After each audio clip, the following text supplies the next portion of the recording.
A nappali smink feladata a szépség kiemelése és a tökéletlenségek elfedése. Egy ilyen smink elkészítése nem nehéz és nem igényel sok időt. A nappali sminkben lemondhatsz az alapozóról és helyettesítheted CC krémmel. A krém lágy formulával rendelkezik, egyúttal jól fed és hatására az arc frissen és természetesen néz ki. Várj néhány másodpercet, míg a krém felszívódik, majd púderezd az arcod ásványi mattító púderrel. Ne feledd a homlok, az orr és áll, tehát azon helyek alapos mattítását, ahol a bőr gyakran fénylik.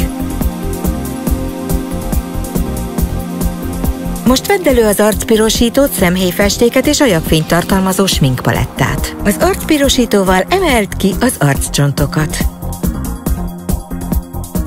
A szem sminkeléséhez használd a paletta 4 szemhéjfesték kombinációját. A legvilágosabb, világos rózsaszínű szemhéjfestékkel fest ki a mozgó szemhéjat. A külső szemzugot sötétítsd be szürke szemhéjfestékkel.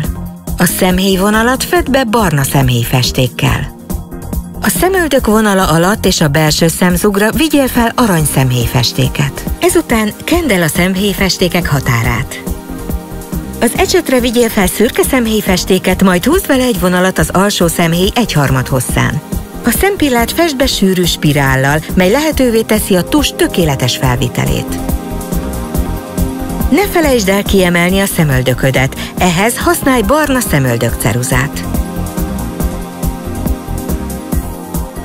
Az intenzív színű ajakfényeket hagyd meg estére. A természetes nappali smink hatásának kiegészítéseként húzd át ajkaidat a palettán lévő ajakfénnyel.